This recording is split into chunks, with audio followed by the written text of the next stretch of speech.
Joseval, bom dia a todos aí, bom dia, Vera. Olha, Joseval, pois é, os partidos políticos aqui, os principais líderes dos partidos políticos estão olhando estas eleições municipais com a lupa, analisando cada ângulo exatamente para saber tomar lições e saber em que rumo devem dirigir a política.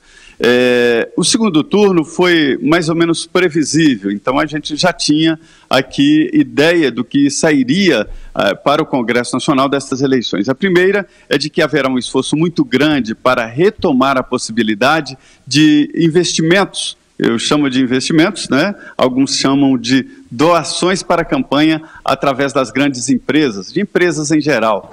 Os líderes aqui mostram, Joseval, de que houve uma plantação de laranjas e que, apesar de oficialmente os gastos de campanha ter caído muito pela metade, mas na verdade todo mundo acha que criou mesmo foi um novo turno, que é a Justiça Eleitoral. 147 já estão aqui no Supremo Tribunal Federal eleitos para serem julgados, e outros virão depois de passar pelos tribunais regionais eleitorais. Então, a tentativa será mesmo de fazer uma reforma política e principalmente para retomar aí um terreno que os grandes estão perdendo.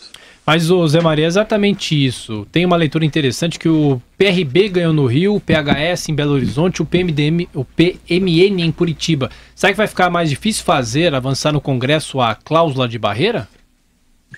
Pois é, eu acho que não, porque esses partidos são ex-partidos pequenos e eles entram para o novo time, né, o time dos grandes. Nós temos 35 partidos regularmente registrados no Tribunal Superior Eleitoral. Até um prosaico PN, Partido Novo. Eu acompanhei essa história, dei em primeira mão aqui a história da criação do PRB. A Universal, através do bispo Edir Macedo, decidiu criar um partido político e determinou, que lá é a determinação, que todos os ligados à Universal se filiassem ao PRB. E o projeto seria o seguinte: eleger 2 deputados para cada estado, e aí formaria uma base muito confortável no Congresso Nacional. Não conseguiu 2 por estado, mas distribuiu o PRB pelo país inteiro, que já não é um pequeno partido, e agora chega à capital do segundo estado, né, do Brasil, que é o Rio de Janeiro. O PHS é outra história em Belo Horizonte, que são siglas que colocam à disposição os dissidentes dos grandes partidos, né? E isso, o PMN também ganhou em Curitiba, então isso está ameaçando os grandes que prometem ir aí, Tiago, para a reforma política, para evitar essa situação. Ninguém quer dividir nem o espaço político e muito menos o fundo partidário, né? Nesse caso, o Greca já foi prefeito, foi eleito mais pelo recall que ele tinha do que pelo partido. A mesma coisa o Calil, que foi eleito ainda com base naquele discurso da antipolítica, nem Aécio, nem PT, e também por ser um dirigente futebolístico conhecido. Acho que no caso os partidos contaram um pouco, mas agora que conseguiram prefeituras não vão querer largar o osso, né, Zé Maria? Deve ter um embate aí na votação da reforma política, né? Olha, Vera, a gente que segue política há muito tempo, a gente vê que a novidade agora dos pequenos partidos é que eles oferecem uma via, né? E onde o candidato pode trafegar, porque antigamente eram poucos partidos, então havia um fechamento e mesmo se alguém quisesse sair candidato, não teria via, não teria o partido político. E agora os novos oferecem, e isso provoca estremecimentos graves nos grandes partidos. Veja bem, José Serra, Geraldo Alckmin, Aécio Neves, principalmente o Alckmin e o José Serra, podem sair candidatos, sim. Se o PSDB não quiser, ele embarca em outro partido político. O que não falta é espaço para isso. Então, é essa a mudança que os pequenos partidos fizeram na maneira clássica de se fazer política no país. Agora, quanto a atrapalhar a vida desses que já estão aí, é muito difícil, né? A história é atrapalhar a vida dos que virão. O TSE aí está analisando uma quantidade tão grande de partidos que podemos ter 100 partidos políticos nos próximos anos, né? Agora, Zé Maria, o olho do PRB está comprido.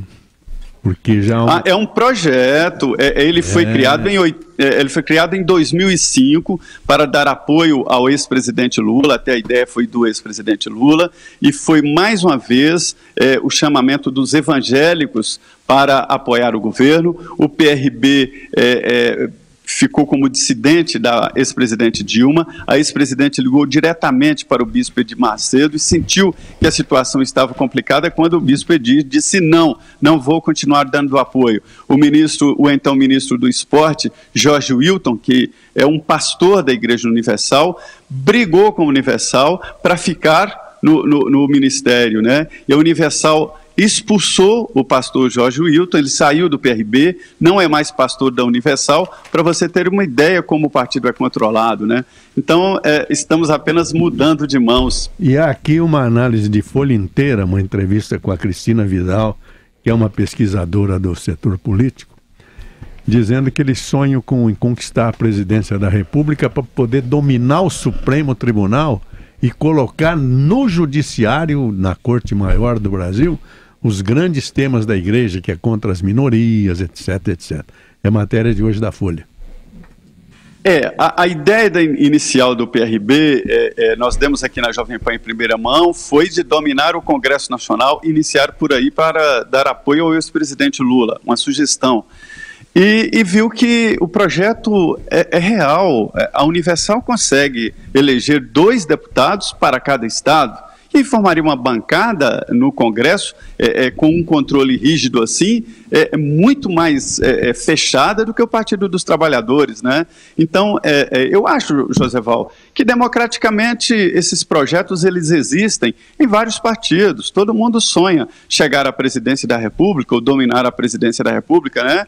O difícil é conquistar o eleitor e principalmente numa disputa majoritária. Na proporcional para deputado é previsível que o PRB faça mesmo 2 parlamentares por estado, como era o projeto original, criado em 2005, hein? É muito recente.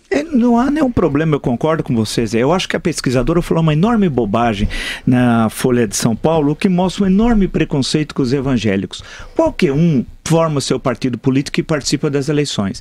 Quem domina o STF é o PT, que transformou o STF num puxadinho do Palácio do Planalto. Basta ver no processo e julgamento no Senado do impeachment de Dilma Rousseff o papel grotesco desempenhado por um representante desse projeto, que foi o senhor Ricardo Lewandowski. O PRB querer ter uma presença nas eleições, ter candidatos a deputados federais, qual é o problema? A democracia, sim. É bom lembrar que o prefeito eleito no Rio de Janeiro, ele tem uma vida política no Rio, que não é tão curta assim, frente a outros que venceram as eleições agora para a prefeitura de cidades importantes. Então, e claramente no Rio de Janeiro a imprensa se posicionou contra o Crivella, e a imprensa perdeu, né? E isso é muito claro. Fizeram uma campanha como eu nunca vi na história recente do Brasil, numa eleição de segundo turno contra um candidato, porque houve um claro posicionamento. Eu por exemplo, eu vi manchetes no sábado de jornais dizendo assim: cai a diferença do Crivella em relação a Freixo e tal. Só que a diferença ainda era muito grande, e embaixo falava de uma outra cidade que um candidato tinha 53% das intenções, Freixo, Crivella no Rio tinha 59%, mas a manchete embaixo falava de 53% e que o candidato com 53% ia ganhar. E insinuava na manchete principal que o Crivella ia perder. Então, eu acho que vamos devagar com o andor, com o santo é de barro. Eles fundaram um partido político, pode ser, segundo alguns, que sai até do PRB, vá para o Partido Socialista, é o que se fala, né? Mas o direito de participar das eleições, de debater os grandes temas, de colocar uma visão de mundo democraticamente, qual é o problema? Será que as tais, entre aspas, minorias é que mandam nas maiorias? É a pergunta que se faz, né, Zé? Olha, Vila, eu assisti isso em Belo Horizonte, eu trabalhava lá em Belo Horizonte ainda como jornalista, começando ali, e assisti o Tancredo Neves, que foi o primeiro político a descobrir a força dos evangélicos na política. Eu entendo que o atual momento, você vai explicar isso muito bem, a história é a seguinte: o jornalista perdeu o monopólio da notícia. Hoje, as redes sociais, eles andam na frente ou lado a lado ao jornalista. O jornalista perdeu o monopólio da notícia, assim como o político perdeu o monopólio da política. Ok. Obrigado, Zé Maria. Bom dia, bonito fecho. Um abraço. Muito bom dia a todos. Só queria dar uma informação.